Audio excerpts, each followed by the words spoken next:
It's right here. It's right here.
Thank you so much, Tony, for that. And we know that you got a little cut off there, but it was beautiful. What a beautiful moment to share with all of us. And a warm welcome. Let that be our warm welcome to everybody joining.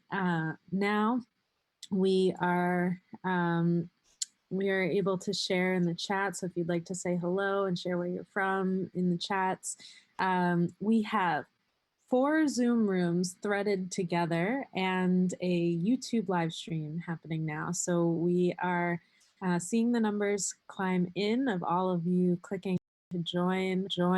Thank you all for joining us from all of these incredible places across the planet here together. My name is Antoinette, and I'm one of the hosts of the GAIA Journey. And we are making it all work. We know that many of you are still signing into channel 3. So if you just got your Zoom link, welcome. For those of you who are, you've been with us this whole 7 weeks, thank you for being with us and sticking with us and sharing in all of the ways. And for those of you who are just joining for the first time, it is so wonderful to have you here with us together. We have been developing this GAIA journey as in many ways a response to the current moment that we are dealing with, and really rooting all of what we've done in some of the Presencing Institute practices, methods, and tools that have been developed for quite a number of years. And that said, it feels particularly poignant at this time, and feels as though we've been cascading in this journey together, and I'll explain a little bit more about that. But I also am just noticing that we are still coming in, so welcome to everybody. All right, so I'll give us a little bit of a landing space of where we are in our journey. Each week we have been coming together in different ways. So every other week we have been coming together in an inhale. And every other opposite week, we've been coming together in an exhale in our own local communities. So for many of us, that may mean that we are experiencing our own context in a different way, or practicing one of the tools or methods that we have been practicing with. So maybe a social solidarity circle over Zoom, or perhaps you've started to align around a hub or a particular area of interest that you have that you want to see change within. We know that many of us have been gathering in all different types of ways, as we can't necessarily do it physically. So we can look at the first slide, perhaps, and just see the inhale moment that we're in today.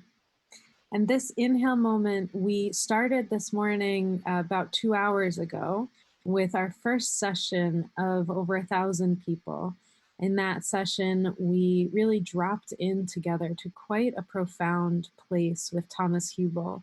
And we will be making that recording available so that everybody can be on the same page and the same flow together. But so this depth of the inhale is really sensing into what's possible, what is cross-pollinating across all of our different communities and our own individual experience. We can go to the next slide.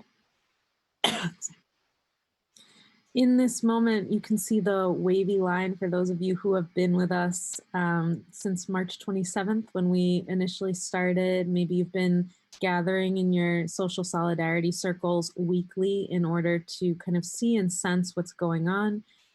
In that first few weeks, we were practicing staying with. We were using deep listening and dialogue to just see and sense what was emerging around us. We, in that first week, shared that, Otto and I shared this, but many of us also shared everything I've gone through in my life has prepared me for this moment. And that was a participant who had shared that with us.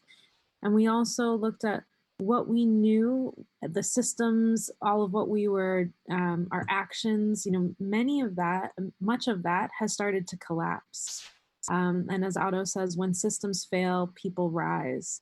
So really find what we've been doing in this first initial moment is really looking at what is happening, what is collapsing, what is not working, and what, given this current pandemic, what has kind of paused? What does that look like for all of us? And now, in the last couple of weeks, we've started to move into this deep resonance space.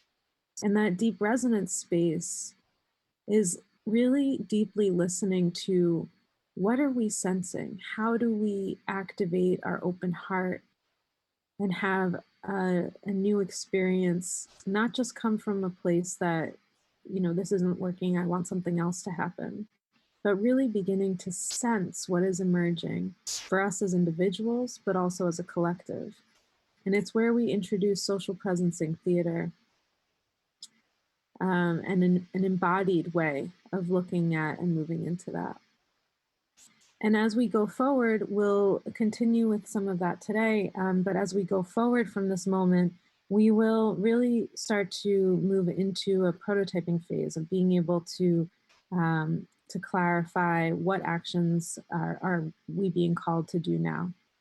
And we can go to the next slide. For any of you who have not been part of this journey and you're kind of like, what happened? What's going on? How can I learn more? We have been developing all of these, the recordings, but we've also been chunking them down into clips. So all of the resources and tools and clips are available on the Essentials page. And in that Essentials page, it's GAIAjourney.org, and you can just scroll down a little bit and go right into the Essentials and be able to catch right back up with where we are today. And just to give you a little bit of the sound bites, we have spoken about what we're being called to do now. We also had a few weeks ago a session with Vandana Shiva, and then we had Dana Cunningham and the elders and leaders from the Noongar community in Western Australia. And Vandana really reminded us to begin to look at the new colonization as the colonization of the mind, and remind us of the commons and how we can kind of deconstruct that. Dana reminded us of structural violence as being a set of human agreements, and how we can move from structural violence to structural love. And Noel reminded us that we have a place in the path, and what we need to do is tend to that place on our pathway. And as we've been moving through this, we have been really attending to what is the micro change inside of each of us. And as we really work with that micro shift and begin to practice that shift, we can sense what's coming into being. And we do that as individuals, but we also do that as a collective. And that is what we will be doing here today, sensing into what is possible. And we have a wonderful guest here with us, Nipun Mehta, who will introduce in a little while, but to really guide us through what happens when we come from an open-hearted and compassionate place, to look at what's needed now. So with that said, I think we can turn over to Otto for continued framing.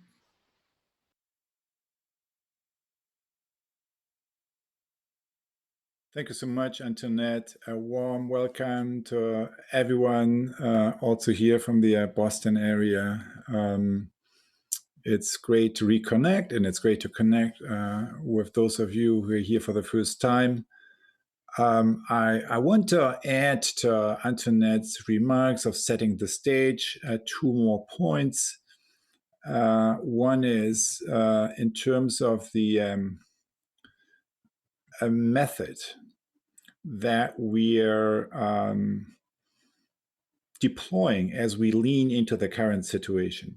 And the method is really very much inspired and shaped by awareness-based systems change. So what you see here is something you probably have seen many times, a depiction of systems thinking by using the iceberg model, right? And all systems thinking starts with this simple distinction between symptoms at the top, what's visible to the eye, and the deeper root issues, what's below the waterline.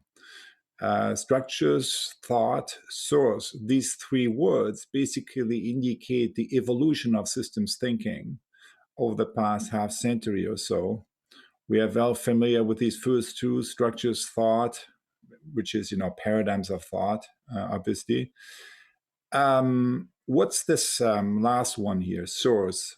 Source of what? Source of our attention, source of our intention, source of our actions, source of our creativity, source of our sense who we are. So instead of source, we also could have used the word awareness. And in fact, what we call all this together is a framework of awareness-based systems change. So how can you summarize awareness-based systems change? By, three sentences. One, you cannot understand a system unless you change it. Kurt Lewin, famous, the founder of action research. Two, you cannot change a system unless you transform consciousness.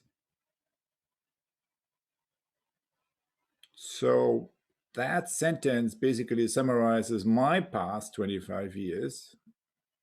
It's also summarizing TheoryU if you want.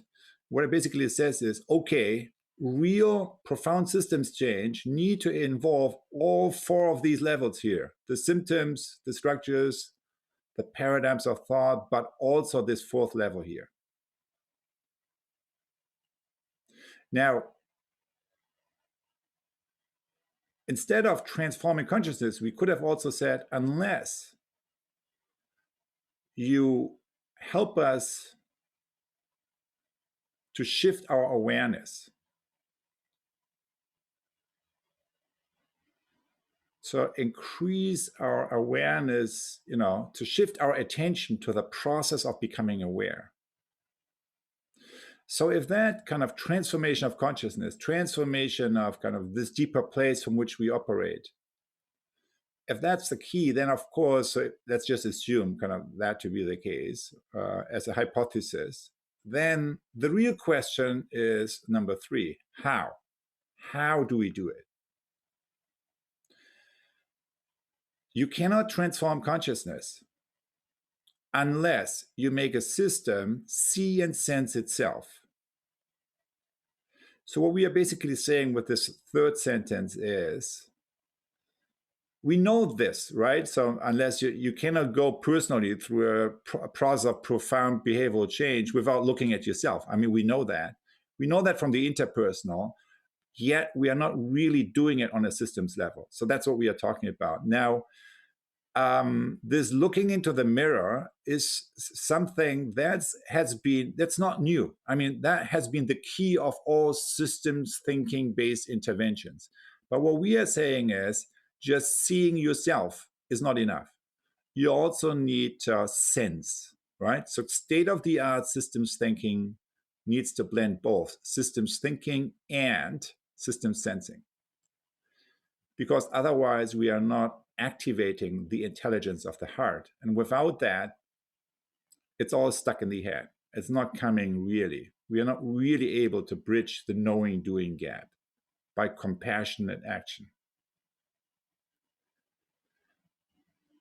And that's why, as part of the GAIA journey, we put so much focus on this third thing here, which is practices, right? We need to engage in new practices. And that's why last time, Arana, Manish, and Laura introduced us to the practice of social presencing theater.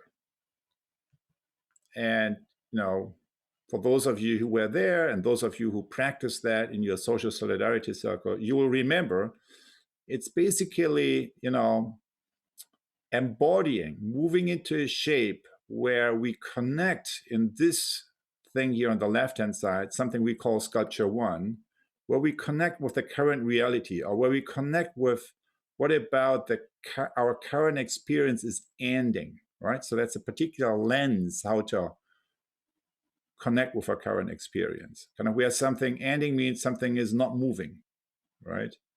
And then as we connect more deeply with that, we see this evolving and morphing and changing into something that results then in something we call sculpture 2, which is, something that is wanting to emerge in our life, but hasn't fully yet. And then in the practice, what you did, most of you did, we had a message, right? A sentence from each that you coined, right? Not someone else, right? A message from sculpture 1 where you're stuck, where something is wanting to end, and a message from sculpture 2 where something is wanting to happen in your life. And then the third sentence is a sentence on what enabled the shift from sculpture 1 to sculpture 2, because that's essentially, of course, what we are interested in. So in a few moments, and we are so thankful for many of you who engage in that practice. I mean, everyone in the last inhale, and so many of you in the social solidarity circles. And also a number of you sent in an image and the sentence of sculpture 1 and sculpture 2. So we have a little compilation kind of that will play back to you, a little selection of those contributions that we got, just to give all of us the possibility to contemplate our collective experience by using all of these as windows, right? And but I want to say, and then so we will watch that video, and then we'll lean into the resonance, and I will ask you 4 questions for the resonance, and you will be sharing whatever comes up for you in the chat. And those of you who are into your journal, if you prefer, and those of you who said, well, I wasn't part last time, so how can I respond to that? Well, when I say sculpture one, I really mean that, where something is ending in your current situation, right?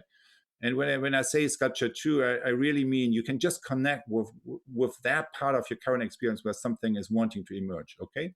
So that's like, allows everyone here to participate. So that's the what. That's what we are going to do. We'll be watching the video. There's a good dozen or so, or 14, I think, examples we'll see. And then we will move into the little resonance, and then we'll share the resonance, okay, around each of the 4 questions. And before moving, before watching the video clip, I want to just say another word on the how. So that's what we are going to do, and now on the how.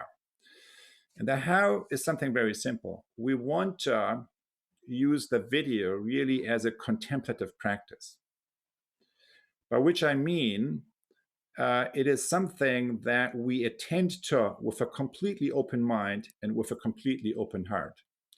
Completely open mind means no judgment, right? No habitual way of seeing, but really fully attending to what's truly there. And open heart means really no distancing, no inner distancing, right? But really sensing into and feeling into that what we are seeing there, kind of collapsing the boundary between observer and observed. And the inspiration for all of this, right, which is really the process of phenomenology, or the process of deep listening, and the process of all transformational social processes. An inspiration for me has always been that the German poet and phenomenologist Johann Wolfgang von Goethe, who said, every object, who claimed, let's put it that way, the following: every object well contemplated opens up a new organ of perception. Every object well contemplated, everything we see, we truly see with the mind and heart wide open, opens up a new organ of perception within us. Because the level of deep seeing, mind and world are not separate. So that's the invitation. And if we connect to the sculptures in that way, to the video clip in that way, we will see that the sculpture ones and sculpture twos are window, yes, they are window into the soul of another person. But at the same time, they are also a window into our own soul and process. And most importantly, they are also a window into our collective soul, by which I mean our collective process of transformation. So with that as a guidance on the how, let's just kind of take a deep breath, sit upright,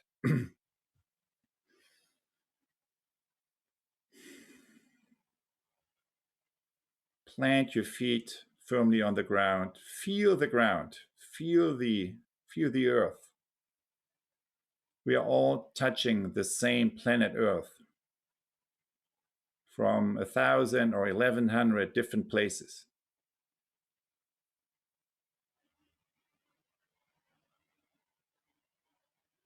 Feel the connection downward. Feel the connection upward.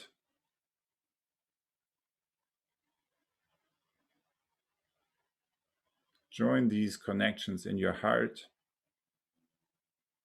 Notice your heart.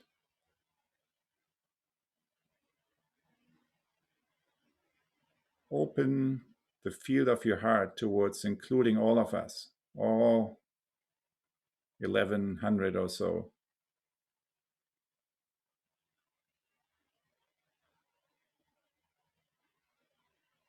and give our appreciation for those of you who shared your personal Sculpture 1, Sculpture 2.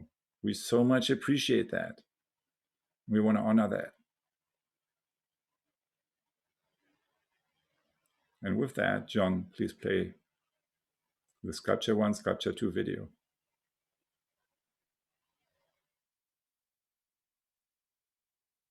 Chained. Surrender.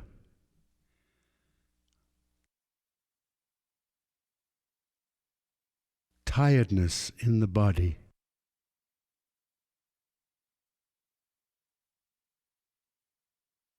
I grasp but cannot see. Free feet, grounded fly. Letting go.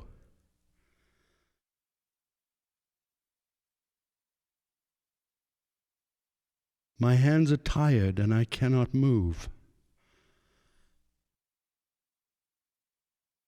It's okay. Let it come. Acceptance that you cannot just stay here. Anxiety, heavy burden, inability to move. Yes, yes, yes.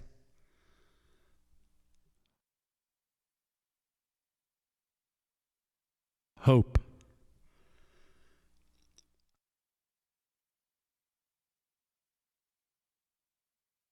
I am exhausted.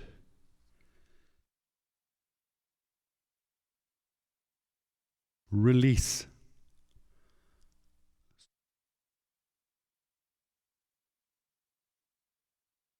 Stop controlling things that cannot be controlled in the physical realm.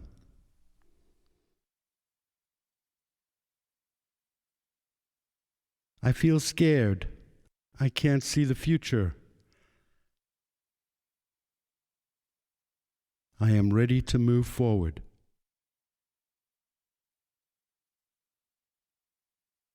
Accepting this moment to notice what the future is asking from me.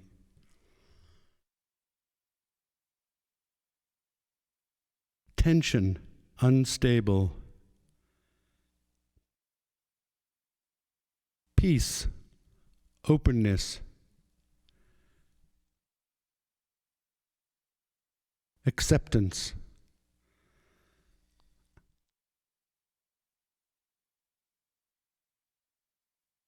I know.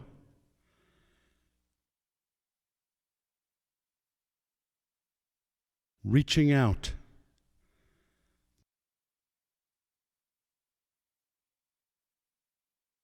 Daring courage. Letting go.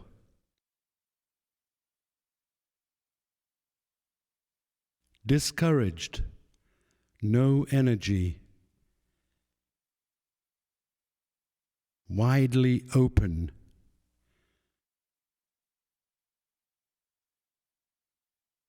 Hoping.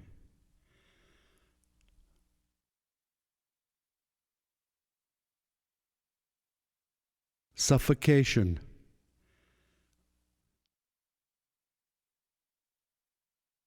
What is beyond?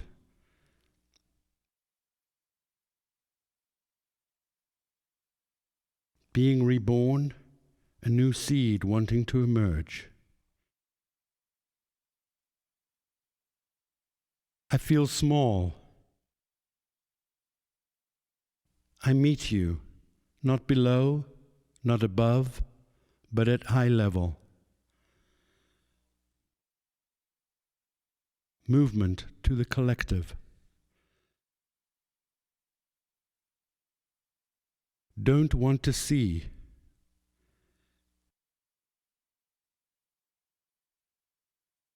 Available.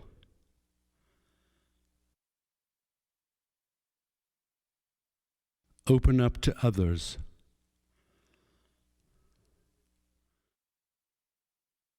I feel heaviness in my shoulders.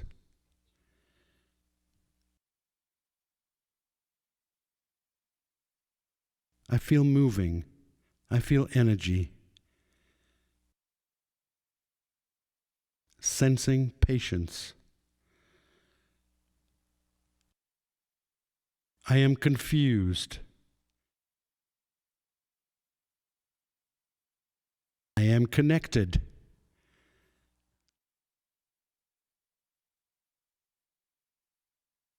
Self-knowledge.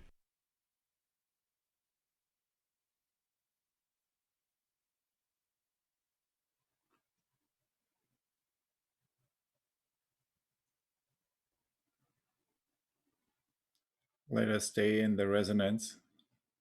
Notice what you saw, what you sense, what you feel. Notice your resonance.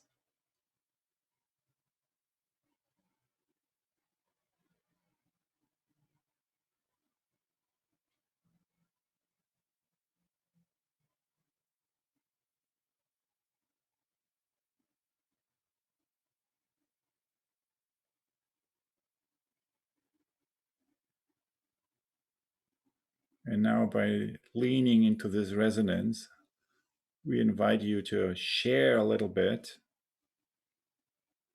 in your journal or also in the chat, because that allows you to read out a few of those on the following 4 questions. 1, what resonated most with you in terms of the images we just saw? In terms of the movement from sculpture 1 to sculpture 2. What resonated most with you in terms of the images we just saw? Just share that in the chat. Or if you prefer, write that down in your journal.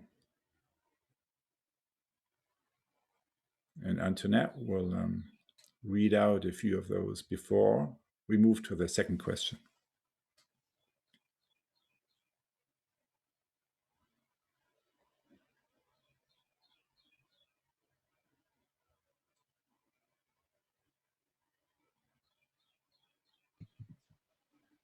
Restrictive to expansive, pain to possibility.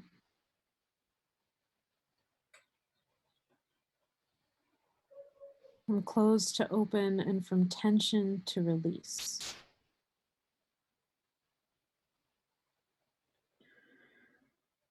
How does what you just saw resonate with your own experience?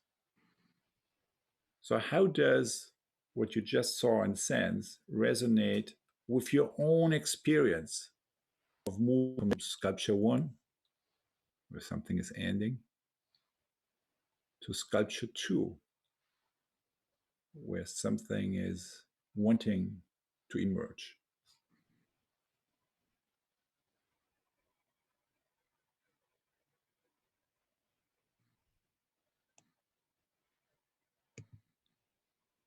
A lot of people feel the same way as I do. I am not alone.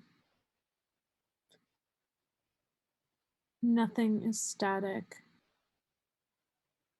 Openness is such an empowering movement towards each other. It's very similar. I feel moved by the beauty of the postures.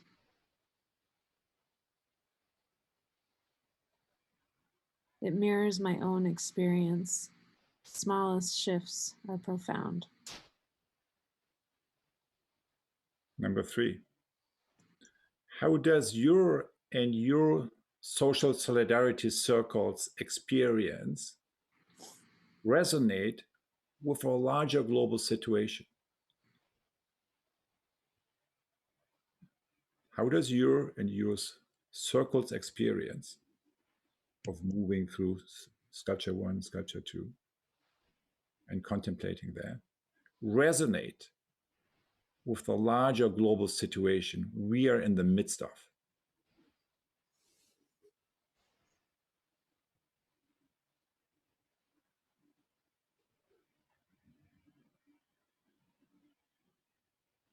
a fractal of the whole. We are on the same storm, but we are not on the same vessel. This global weight I feel is real. If we can transform ourselves, the world can do the same. We are all in this together.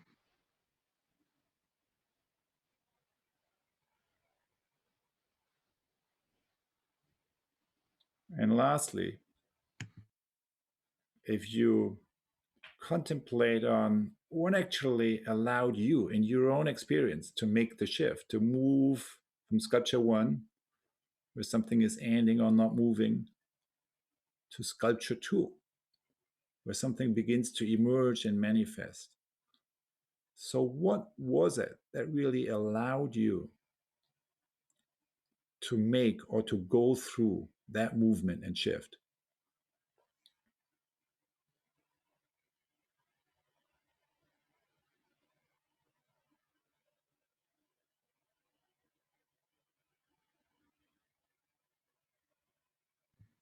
Trust, taking a momentous leap, witnessing a new world emerging while mourning what has to pass.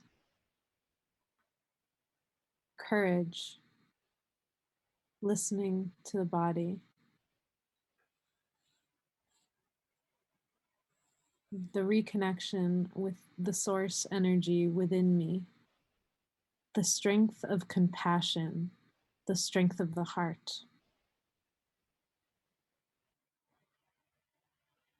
Thank you so much. I want to punctuate this practice that we just went through together with 3 elements of gratitude. The first one is each and every one of you participating in that, because we could just, I think we all could feel how looking at this clip, there's one dimension of looking at that clip where I just resonate with my own personal experience, right? That is one dimension while watching the clip. But then as we move into the resonance, we realize my own personal experience is not isolated. It's part of a much larger pattern.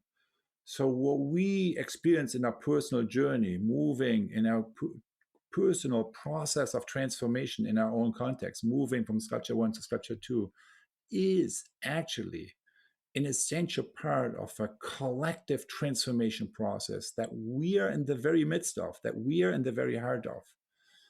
And this kind of expansion, so we begin to see the same situation from a, not only from our own eyes, but throughout all the eyes that are coming and all the hearts that are coming together here. So I want to express my gratitude to all of you kind of participating in this, drawing our collective attention kind of to this deeper process. Secondly, I want to appreciate in particular those of you kind of who volunteered, right? Who sent to us something that's very personal, very intimate, so that we could, create the little video clip like as a mirror. It's like a collective mirror, so that allows us to go through this practice together. Thank you for your courage, and thank you for the beauty that came kind of through each and every one of these moments that we saw. And lastly, I want to thank Arana and her whole team for pioneering, for co-creating this methodology that allows us to really lean into the deeper layers of the social field, as we are discussing, that we were more discussing last time and experienced a little bit. And it is kind of these new kind of embodied forms of learning that allow us to not only lean into our personal transformation process, but also through the deeper shifts that happen in our larger systems, kind of in the context of the larger social field. So gratitude kind of for this pioneering work, body of work as well. And with that, I would like to now invite Nipun Mehta and also begin with really thanking you, Nipun, to join us in this GAIA journey. Your work, you are the founder of Service Space, kind of your work has inspired so many people to really move to compassionate action, to really in what we do, make it less dependent on what's the stuff that I'm being paid for. Because when we really look at the root of all the issues, a lot has to do with, right? So we do too many things, right? Because of not because we believe in them, but because of some other reasons. And so your work and your story, Nipun, kind of has inspired, I think, more than 500,000 people to really kind of engage themselves as volunteers, right, in these in a different kind of economy that's being born these days, that has much more where a different logic, a different economic logic begins to manifest itself around principles of a gift economy and more principles of an ecosystem economy, less one that is the old economy, that's organized around ecosystem awareness, and which is a lot is one of the main root issues, kind of why we deal with these deeper structural issues that we discussed last time and that Antoinette was making reference to in her opening remarks. So thank you, Nipun, for joining us here. And I would like to invite you to, maybe bring us back a little bit into your own journey and share with us. So what was it in your own life that put you from a quote unquote normal path, whatever that may be, into moving into this line of work that now or for the past decades has you have given all your attention to? Yeah, well, thank you. Thank you. It's been such a joy to already have been a part of this gathering and also to have known Otto, the work that you have been doing for decades as well. So thank you for including me as a part of your field.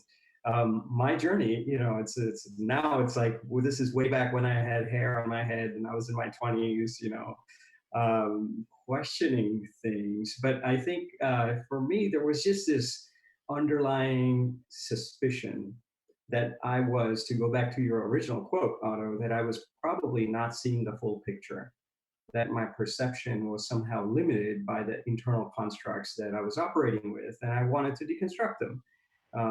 In fact, incidentally, I just heard a very beautiful story.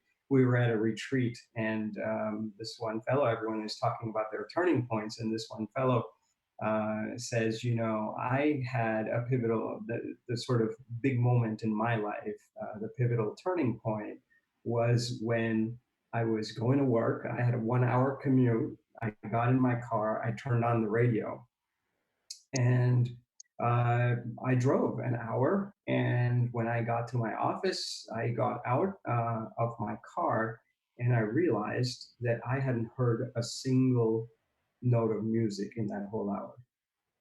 That the radio was playing, but I was just tuned in to my own inner noise. And as soon as I had that stark realization, I said, well, something's got to change, because there is this high bandwidth reality going on in front of me, and I am just tuned in to all these sort of playing this inner noise and playing it back, and really missing out on reality, on life, on emergence. And so for me, that was, there was always this gnawing suspicion that I'm, missing out. And the path for me to sort of turn that, to strip those layers, to enter into that high bandwidth relationship with life, was to go from me-centered transactions to really being other-centered and being in service. So service has really been my path. And small X, big X, who knows what's small and what's big, So I've just been doing these small acts of service. That's how it started for us. We started building websites for nonprofits. We went to a homeless shelter. Even before that, we were doing a few things just on an ad hoc basis. But underneath it, it was, I think Rachel Naomi Remen has a very beautiful quote. She says, when you help, you see life as weak. When you fix, you see life as broken. But when you serve, you see life as a co-creative whole. And in that sense, for me, service was a way to not just say, oh, I have, you don't have, let me help, or I know, you don't know, let me help. But it was more that I actually wanted to see myself more clearly. And by being other-centered, I was diluting my own ego and I was transforming the inner architecture of who I was. So in some sense, I felt grateful that I had all these opportunities to serve. And I'm like, we would go in and we would do all this work for other people. And at the end, they would be like, thank you. And we'd be like, no, thank you for giving us the opportunity. And it wasn't like we were being humble. It was like genuine gratitude that we got a chance to give. So that's been my journey. And the more I do it, the broader my perception becomes, the deeper my connection with life is. And I just have this incredible gratitude that propels me to keep doing it more and more. So at a personal level, it's been 21, 22 years formally of service space. And I don't know how many hours I work. I mean, I don't, it's like, it's just all the time. Like, it's all the time. You just serve in whatever ways. And you don't get tired. It's very regenerative in this way. At least that's been my experience. So, okay, I think we all have been sitting in the car many times, right? So Yeah. hearing everything else, but the music. But before jumping into my first question, I want to also invite Antoinette into this conversation, and also all of you. So if you have like questions kind of sparked by Nipun's opening remarks, or sparked by something that happened earlier, just put it into the chat, and we will surface some out of that, both kind of before and after the breakout groups we'll have in a little while. But just to kick it off, Nipun. So, all right, I'm just I get that this. Yes, it's true. Like, we know that from personal experience, the service attitude, gesture, right? The service gesture is the most powerful, right? That's not fixing someone else, but really embodying the qualities that you described. That very much also relates to what we saw in the sculpture 2. I remember kind of one aspect of the sculpture 2, same eye level, right? So I'm not looking down, I'm not looking up. It's kind of the same. And we saw a lot of these gestures, right, in the sculpture 2, the opening. Okay, so I get that. It's like we experience that individually. We know it should be, that's what we should be doing, but isn't the real reality working the other way around? I mean, when you study economics, isn't all we learn just the opposite? And isn't in an environment, maybe you could convince me, if we all switch to this other way, that would be much better for everyone. Yes, I am on that. But since most of that are not, so how is it even possible to, in a world that is mostly still the old economics 101 style, how can you even survive, and can you, with such a, so that's the question I'm sitting with. What do you have, like, examples, or what is your experience? Is that really what you do, or is that just those are the questions that come up for me. Yeah. No, I think those are legitimate questions that everybody would have. And I really think it's like when you're hospicing the dying and you're midwifing what is being birthed, I think it's a call to our creativity in terms of how we respond. So I think all too often, so yes, of course, we have to pay the bills and we have to do all the things that are necessary, and we are operating in a certain status quo. Even if that means a dominant paradigm economics, and even if that means an economics that is rooted in this idea that we all aim to maximize self-interest, which is counter to all neuroscience, which is counter certainly to my own personal experience. But you go out the door and you're operating in that economy, and so there is this kind of collision of the old and perhaps what wants to emerge. And when you're in that mode, and we can be at that mode at various levels of delta. We can be at that mode at a very internal level. We can be at a social level, and even at a much larger meta level. And so when we're in that mode, I think it's a call to our creativity. So how do we start to get creative with the constraints that we have? All too often we look at constraints and we look at them as weaknesses, but we can actually turn them into creative constraints. Right. So, for example, in service space, when we started, and this has been true for the last 21 years, we had 3 constraints. One was that we're not going to do fundraising. One was that we're going to be all volunteer run, and the third one was that we're going to do small acts and not think about changing the world. And each one of those by itself, if you're all volunteer run in the Silicon Valley where we started, if you're all volunteer run, people are like, oh, that's cute, like tell us when you really grow up and when you really collide with the dominant paradigm. Right? But the creative part of it is that when you are truly volunteer run, guess what happens is that you're motivated by intrinsic motivations. And as soon as you have those intrinsic motivations, you don't need to go in and say, hey, good job. You don't need to give extra stock options. Like extrinsic motivators are degenerative. Intrinsic motivators are not. And collectively, you start to have, like maybe at a lemonade stand level, you don't realize how powerful it is. You're just like, yeah, we're just doing this for the love of it. But when you start to create a massive field, you realize that intrinsic motivation starts multiplying onto each other's intrinsic motivations, and it starts to create a collective intelligence that you otherwise wouldn't have had access to. And so because you get creative with your constraints, you start to, it leads you to something else. Similarly, if you're, not dealing with financial capital as we were, we do deal with it, right? But we don't seek it out, which means that, like I used to have when growing up, my parents put me in music class, right? And when they put me in music class, it's like my instructor, this was in India, was blind. But because he was blind, his sense of hearing was incredible. So similarly, when we're not experiencing abundance of financial capital, we can look at that as a weakness, but we can also turn it into a strength and say, how do I start to look at other forms of capital? And how do I optimize for that? So, and similarly with small acts instead of big acts, everyone wants to have a think tank and say, I want to change the world tomorrow, and this is the one thing. But in a many-to-many world with deep interconnection, perhaps change doesn't come in a linear way. Perhaps it happens in an exponential way.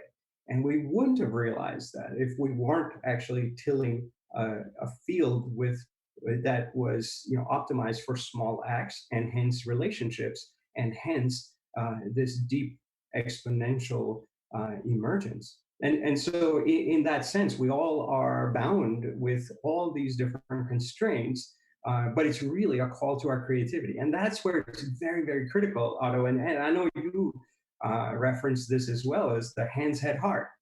Gandhi was big in that idea as well, that how do you start to, because if it's just head, we can start to take these very narrow analyses and just say, hey, man, yeah, I'm kind of on the bottom end of this. But if you start to broaden that spectrum, it can really turn a lot of these constraints into assets in ways that are completely unexpected.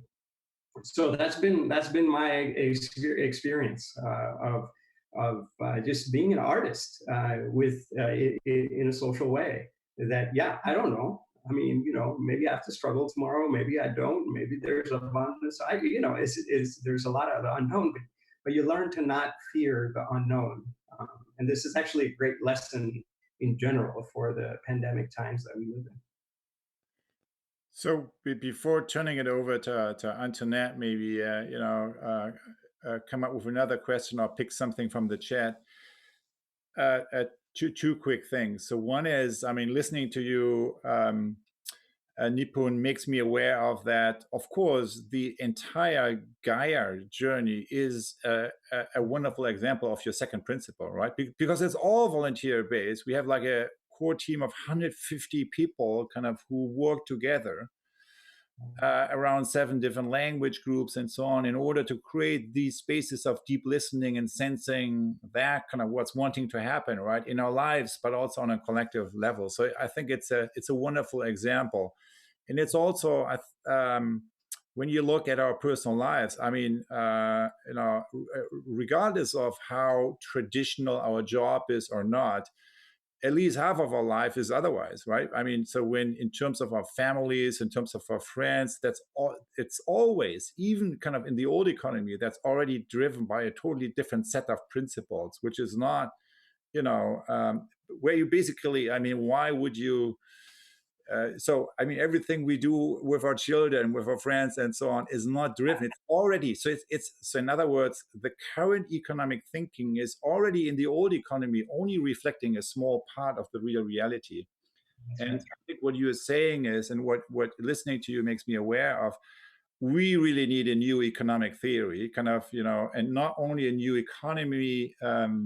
But also like a transition strategy into making this other set of economic principles that are already that are already in reality manifesting today, but that need to be strengthened and enhanced in order to make that more visible, right? And you mentioned Gandhi, and Gandhi, I think, and that's also why we are so thankful for. I mean, number one, we are an example of what you are talking about. Two, Gandhi. So what is it,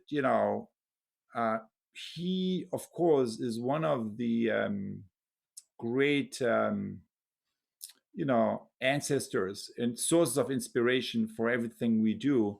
What can we learn from Gandhi? And I know kind of you have been working with very consciously in this tradition, and you developed the notion of Gandhism 3.0, right? So what does that mean? And how does your work, what you try to bring into the world, how does that relate back to Gandhi, and how do you see that lineage? Yeah. No, again, I mean, Gandhi has been a big inspiration. But to bridge your two thoughts, I would say that all too often, we can antagonize the current economy and the current ways of operating. But for me, that approach doesn't quite sit well for me internally. The way I see it is just a design flaw. I'm an engineer by trade, right? Just because you release a product doesn't mean it's perfect. So we have, it took us thousands of years to put wheels on bags. It was such a simple idea, but we didn't have wheels on bags and we were carrying them. And so similarly, I look at this and I say, there's this idea that greed is good, but maybe generosity is better. And so it doesn't antagonize the old. It actually lovingly, in a motherly way, like brings it along and says, hey, this is just better to have wheels on bags. Generosity is perhaps a better paradigm. And in that sense, to connect it to Gandhi was a revolutionary, needless to say.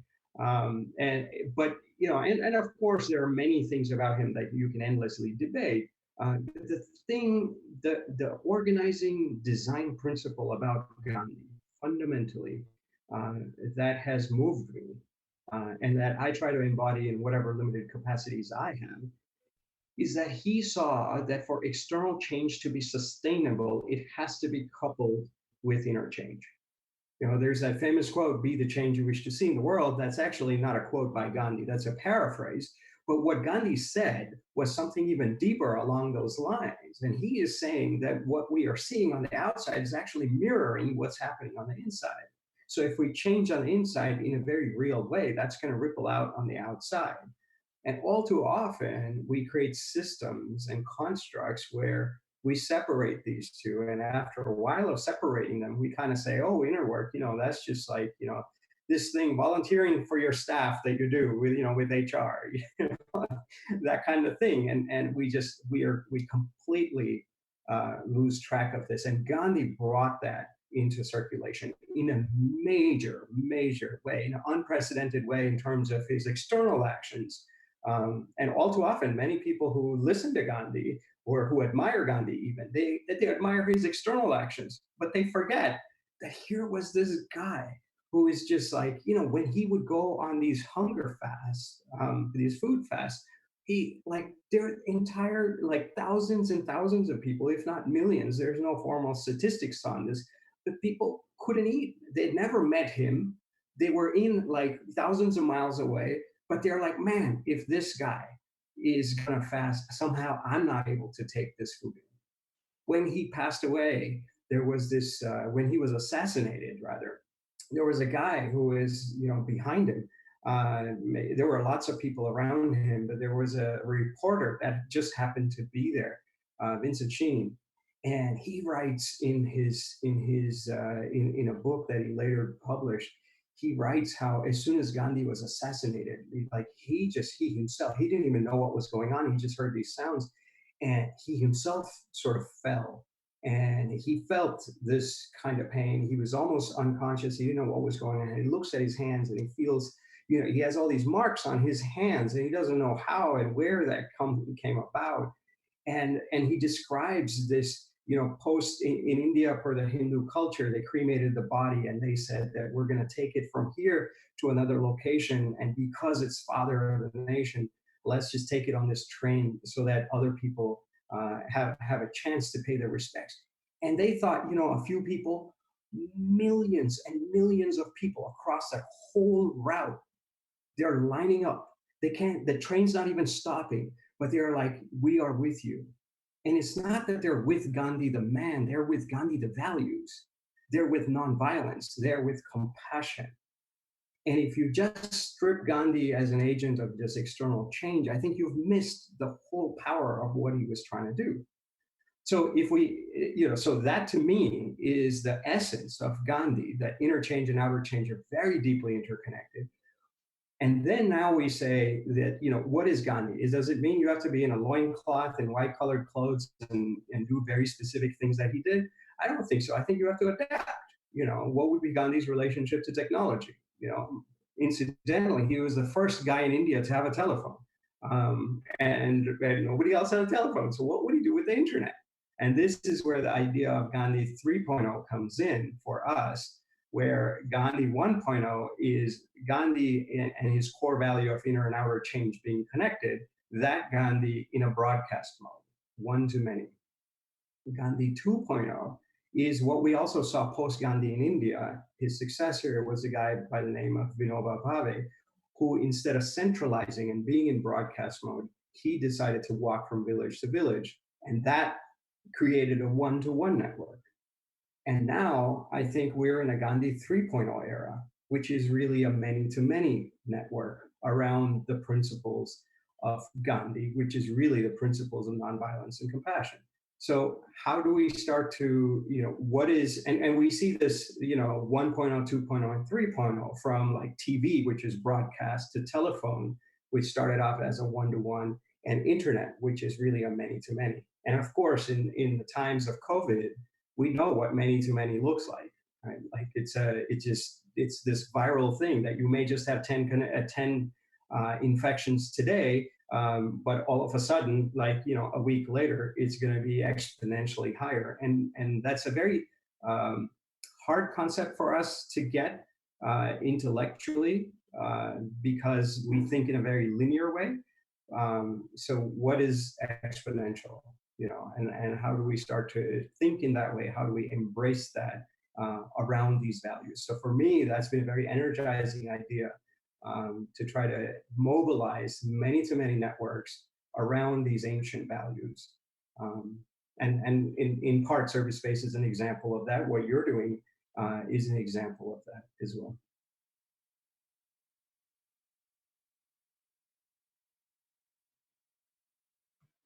Nipun, we have a question that I think builds on what you were also just sharing so beautifully.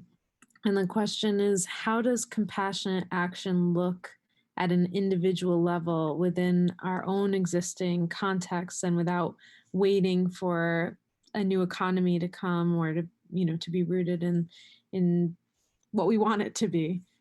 Could you share with us? Yeah.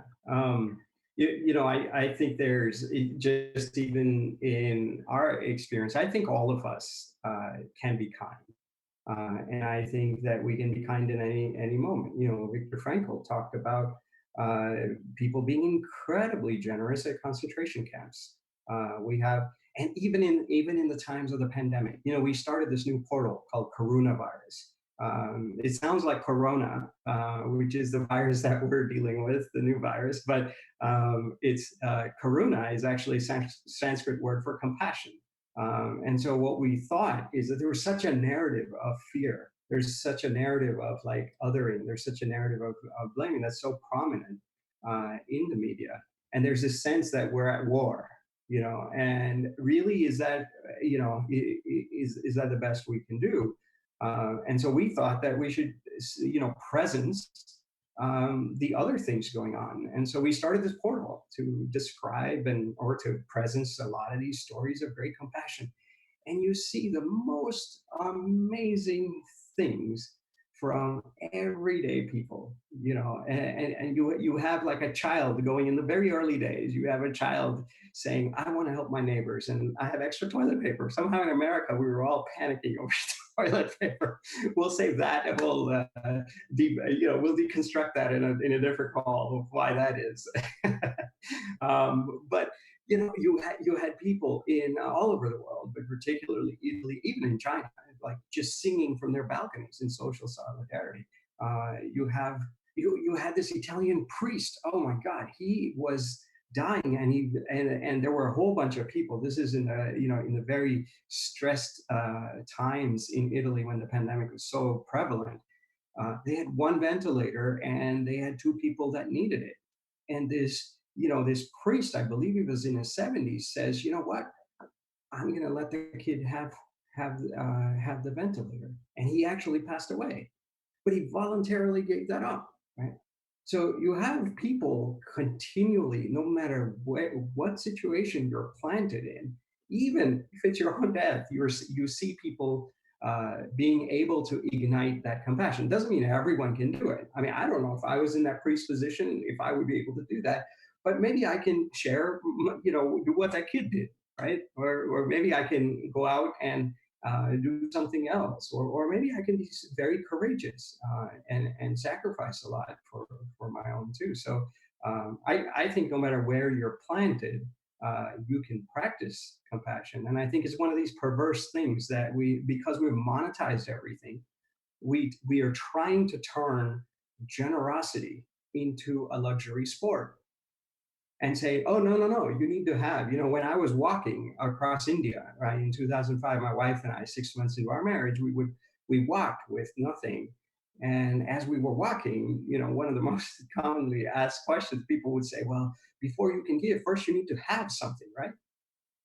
And I was like, well, does that mean I was born bankrupt?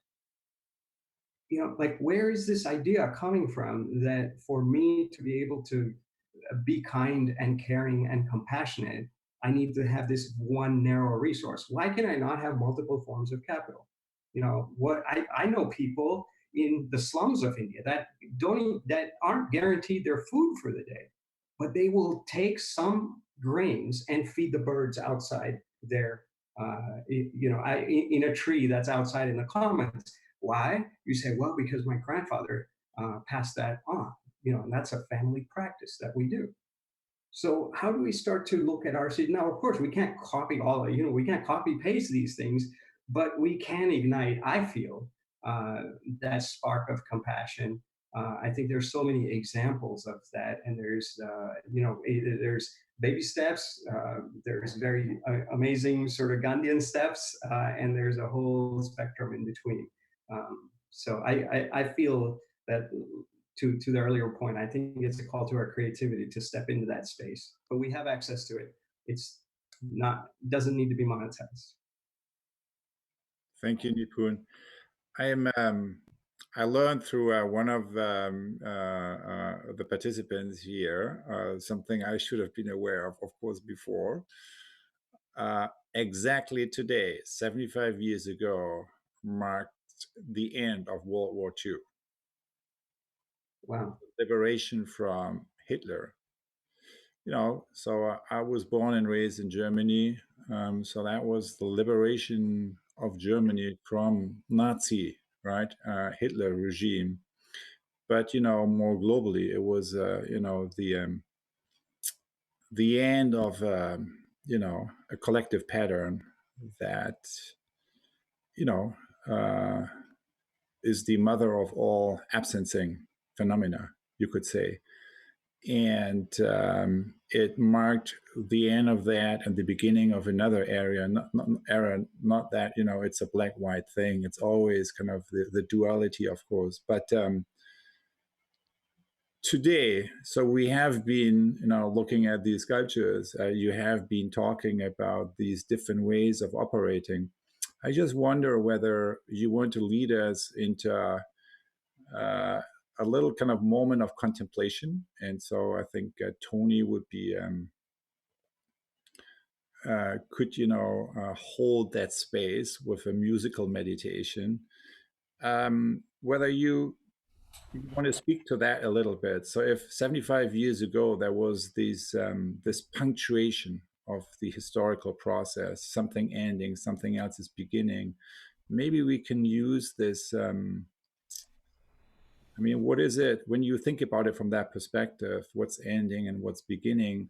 There is, in part of what we are seeing, but it also has to do with our intentionality. Maybe there is something we could do together, right? So, because it starts with our own attention and intention and our own heart. So maybe you could lead us into that a little bit. I don't know, we were talking before. You also thought you have some images to share, also how that relates to our personal lives, how we can make small beginnings, because I think we all feel this is the moment where we need to seed something, right? So that really has that is embodying a different kind of a quality of connection, is the way you describe that. Is that so? Yeah, I'd love to share a couple of visuals to preface that. I think a question that perhaps we can hold is, what story are we meeting the world with? Are we looking at it as a war, as the media has really latched onto, or is it actually an opportunity to embrace the suffering with a heart of compassion? Right? We talked about karuna, which is the Sanskrit word for compassion. What is the story? How have you experienced this karuna? We know the R naught factor, which is a factor by which a virus multiplies. What is the R naught factor of compassion? How can we create a pandemic of love? And so that question of what is the narrative through which we are reading the challenges of the world today is the precursory sort of question. And then the second, I think, a follow-up question would be, where have you experienced this compassion in the recent months?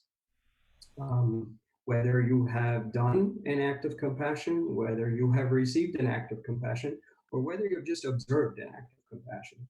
And so to that end, I have a couple of slides. These are all stories. These are just visuals, media stories, but stories from coronavirus website that I have picked up. So I'm appreciative to all the volunteers that put these things together day in and day out.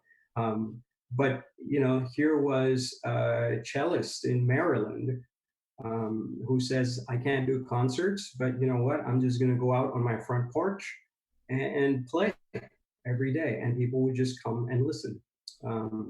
This is a fellow in San Francisco who says, I always wanted to have a coffee shop, and now that I'm stuck quarantined at home, I'm going to make this window in my little apartment as my coffee shop opening, and he would lean down with these arm extenders and give coffee to people that are passing by.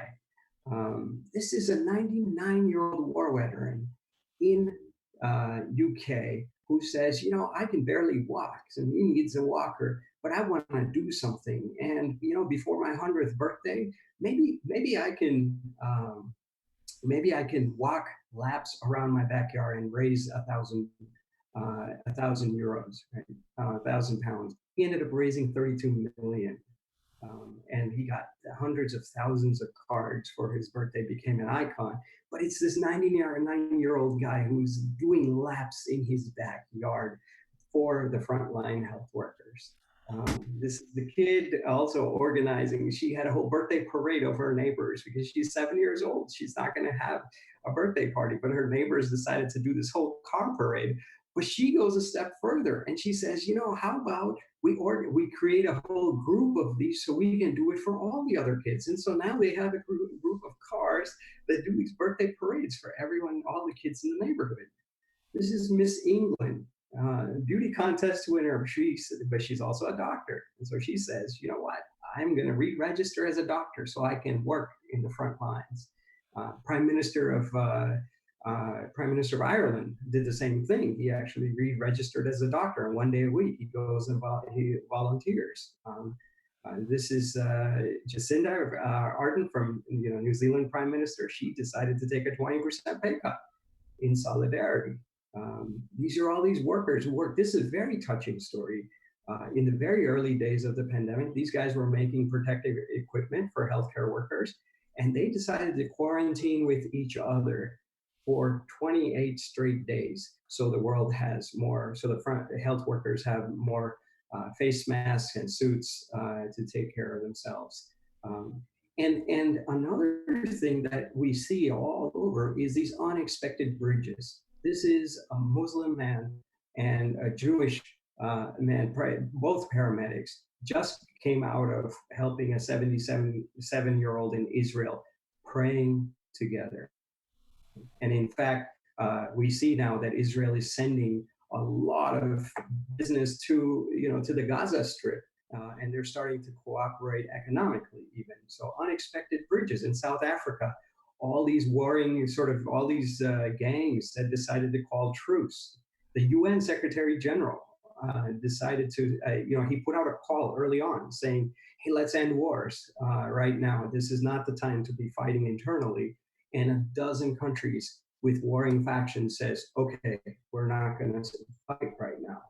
And unexpected bridges, like here are cops in Florida, cop cars. They create a shape of a heart to thank the nurses.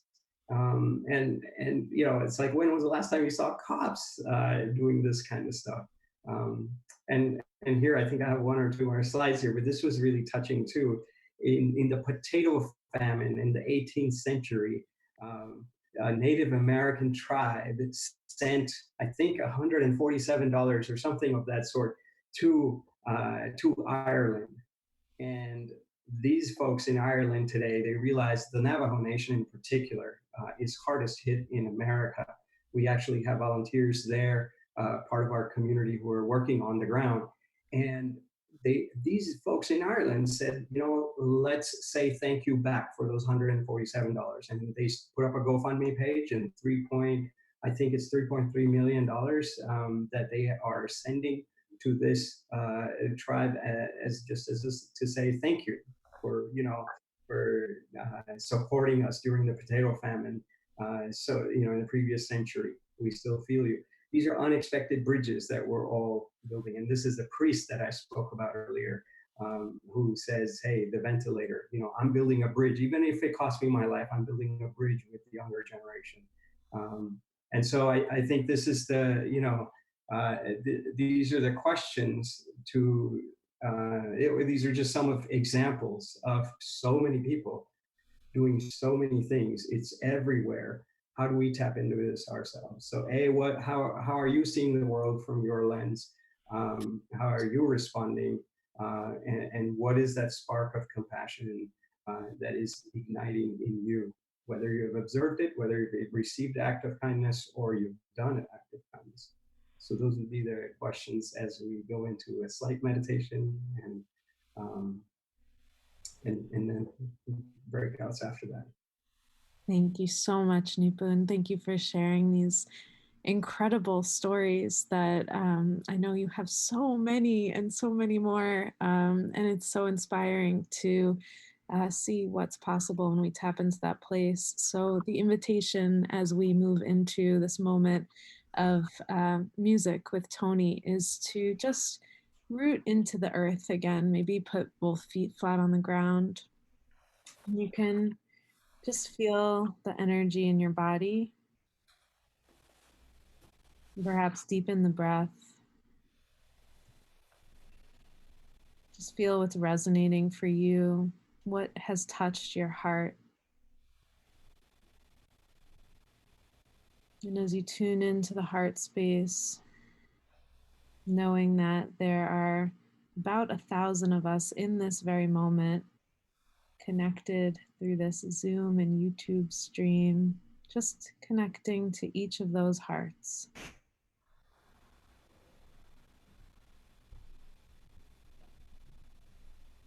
And if each one of our hearts from that place can bring a compassionate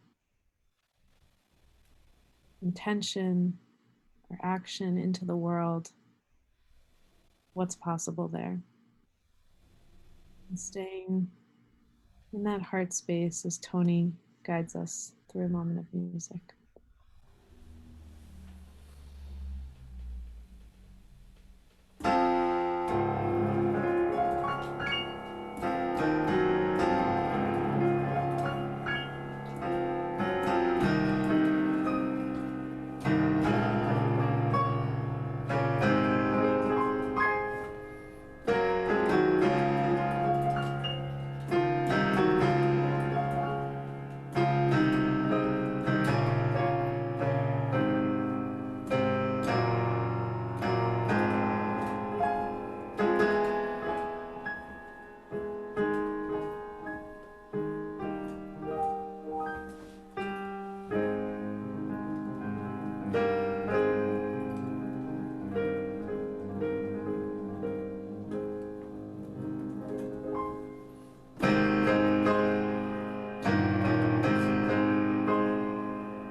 Tony, thank you so much for that beautiful piece, and to just land us here.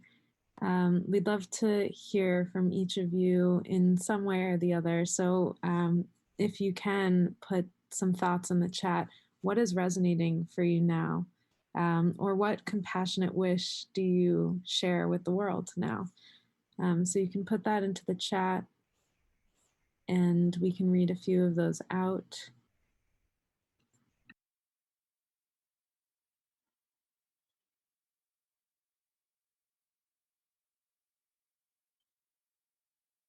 And we'll take, if you'd like to raise your hand virtually, now that we have some of these in, you can click on the bottom of the screen to the participants function and use the little blue hand to raise your hand, and we'll take probably 1 or 2 comments before we close out.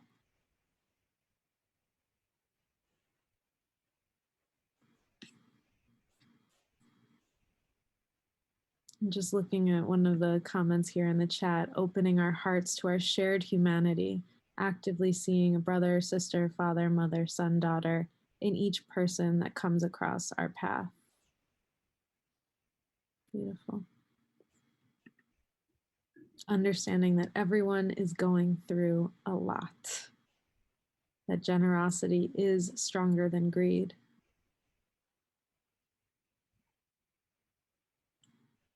And a thank you for reminding me that there are many forms of capital. I always have something I can do or give. We've got Law in channel 3 who we'll get to hear from across our Zoom screens and YouTube stream. Law, go ahead. Hi. Well, other than just having been crying my eyes out through this with joy, whilst I was homeless 3.5 years ago, I set up a self-built a gift economy, zero waste, open source business, which has won some awards. It's on the Queen Elizabeth Olympic Park in London, but been working like 100 hours a week for 3 years, almost breaking. And this coronavirus, for me, like selfishly, has come at a great time to rethink what I'm doing and how to do it sustainably, and whether I shut down, whether I scale up. I've been asked to scale it up, but I'm kind of overjoyed to hear this, because I'm pushed constantly about expanding, scaling, doing, and it's it's just so much that's resonating, and so much that I'm overjoyed to open out to. And this is my second session. I kind of had one just before this, and this whole presencing and GAIA is just, it's blown my mind. So thank you ever so much, and to everyone that's on this call as well. Thank you. Thank you. Thank you so much, Law, for sharing that outpouring for us. I'm going to see if we have one more. Whitney, I believe. I echo much of what Law had just said. And I've been having heart palpitations for weeks. And as Nipun was sharing his wisdom, hello from Berkeley as well, and I just felt my heart open up and have a sense of peace.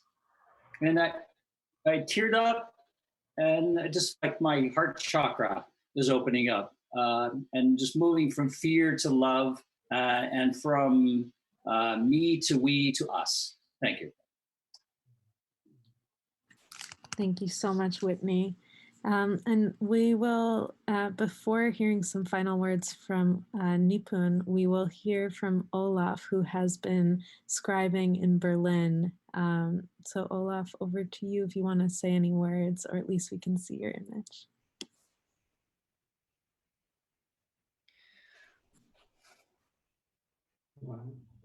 I don't want to say too much. I just, somehow this sentence is, I don't know why, the most impressive to me. What do we agree to? It somehow sticks in my head. I don't know why. Of all the sentences. Thank you, Olaf. So we'll stay on this image and just be able to take in what we are seeing here, and perhaps just sit with what we're seeing, what we may be sensing now, and what we may be feeling as we look at this image that has been forming over the last 4.5 hours or so. And as you take this in, you can type into the chat using the sentences I see, I sense, or I feel. And we will share out some of the comments.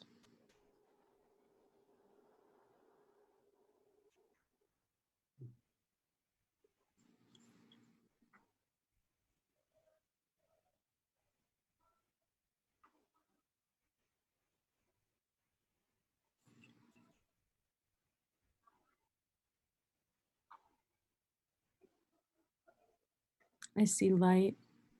I sense hope. and I feel loads of warmth.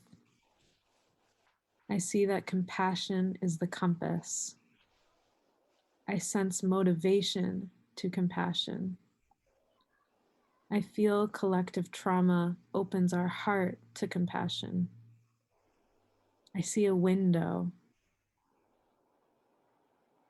I see a window bringing in the light from the collective. I feel scared of the violence.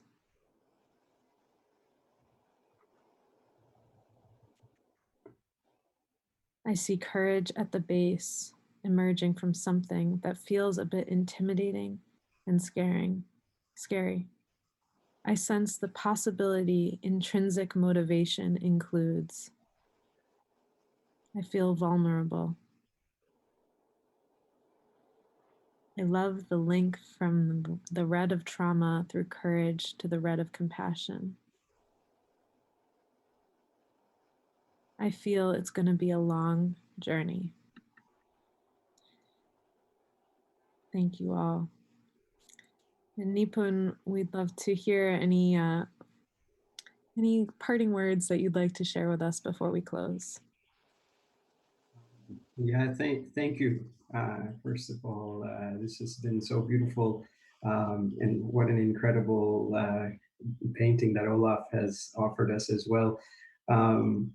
I saw a comment that everyone is sharing so many comments. One of them was, "I see my small self bowing out." And to me, there's a very, very beautiful quote. It says, there's one kind of fear that helps us live, and another that keeps us from living. And in these times, how do we distinguish between the two?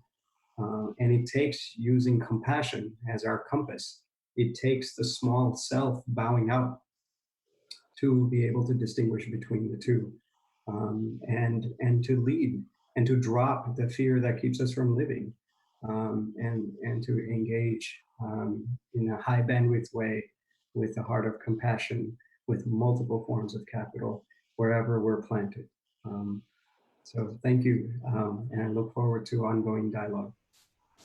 Thank you, Nipun. So incredible. And really just thank you so much for spending your morning with us, for sharing your wisdom and lessons, and just open heart with all of us. It's really deeply inspiring for this whole community. And thank you for being on the journey with us. To close us out, I'll share some final information for us and next steps. And also, first and foremost, thanking the team, the incredible team who have been holding this with all of their hearts and intentions, the team of hosts and co-hosts, the team that Otto mentioned earlier, also Ricardo, who created the video that you saw earlier in such a short period of time. And as we move forward, we have this incredible opportunity throughout this day. Often when we do a workshop or some kind of experience, we want to turn around and then share that with others. And that is a great gift and responsibility. And in this day, we also have the ability to turn to our own communities and invite them in. And we can do that more immediately in the 8 p.m. session today. But also we will be sharing all of these clips and an archive of the conversation at GaiaJourney.org. And we can continue to be in touch around all of it on #GaiaJourney. So as you move into your social solidarity circles, which can still form, as many of us are still in this physically distant space. So to be able to have the connection with each other in this medium, and use social solidarity circle practice that we've been iterating on, and be able to do that embodiment practice that you saw earlier. If you haven't done so already, you are welcome to do that as well. And then we also shared a visual practice with you that has been created by Kelvie Bird, who has also been scribing throughout, and her image will be shared later at the 8 p.m. session. She has really given birth to the generative scribing practice. And we have the ability to do that on our own, in our own space, in our own time.